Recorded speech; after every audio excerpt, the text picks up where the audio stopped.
So since I found that Badia pineapple seasoning, when I tell you I have been pineapple everything, so now we are having pineapple fish with pineapple salsa on top, and I'm going to show you exactly how I do it.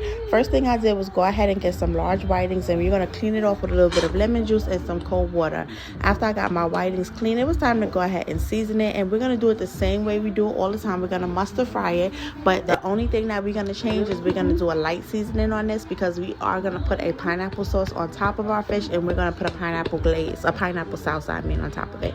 Now I'm going to go ahead and with my mustard. After I get my mustard, I'm going to add me a little bit of onion powder. You know, if you add you some onion powder, you got to go ahead and add you some garlic powder. So I'm going to go ahead and add my garlic powder. Now that doesn't have any salt in it, so you can add as little or as much as you like. But after that, I'm going to go in with some of this Old Bay right here. Now I'm not going to add too much Old Bay, because Old Bay got the salt in it. Remember, we're going to put a glaze on top. We don't need that much salt, so I'm going to add just a little bit of Old Bay right on top of there.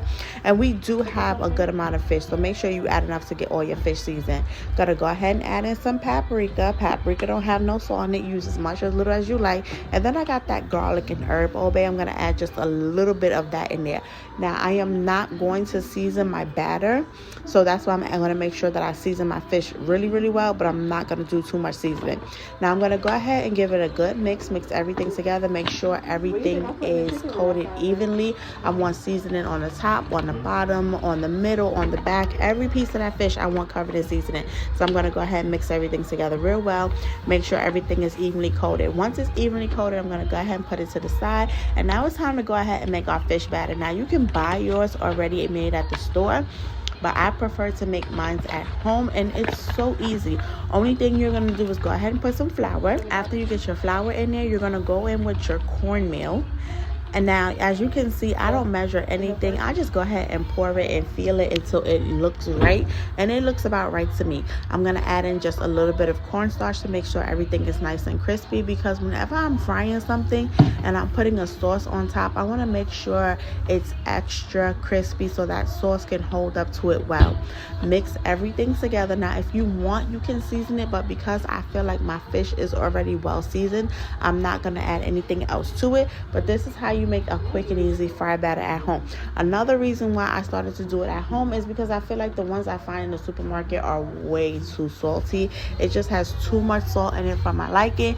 So I make it at home. You can go ahead, pre-prep it, put it in a container, and just have it on the side for whenever you're ready. Now I'm going to go ahead and take my fish. I'm going to put it inside of my fish fry that we made. I'm going to make sure that I got the fish evenly covered with the batter, front, back, sides to side, everything, because this is what's going to help make our fish nice and crispy.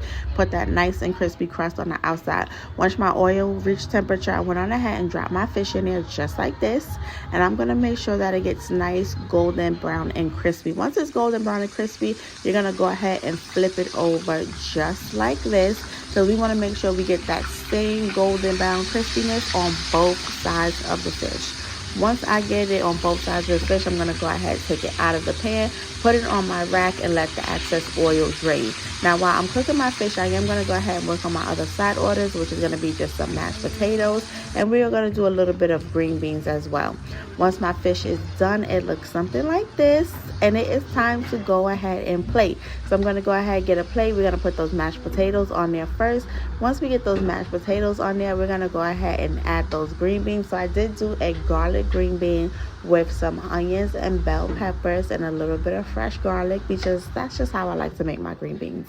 Once I get my green beans on there, I'm going to go ahead and get my fish, and I'm going to lay my fish right on top of the mashed potatoes, because I felt like that would just make it the perfect place for it to fit. That was just it. After I get that fish right on top of my mashed potatoes, it was time for us to go ahead and add the star of the dish. And y'all, the star of the dish is going to be that pineapple glaze that we make to go right on top of our fish. So I'm going to tell you exactly what I did. I got me some unsalted butter, went on ahead, melted that unsalted butter, put some of that Badia pineapple seasoning in there, let everything become together, and guess what? You got a pineapple glaze. Gonna go ahead and put some of that pineapple glaze right on top of my fish, just like that. I'm gonna cover it from the top to the bottom. You can add as little, you can add as much as you like, whatever your heart desires. And it did not make my fish soggy, but I did have some leftover pineapple salsa in the refrigerator, So guess what? Your girl's gonna go in the fridge, get some of that pineapple salsa, and I'm gonna add some of that pineapple salsa right on top of that fried fish. And when I tell you, this is so good, if you haven't had it on your menu this week, you need to go ahead and add it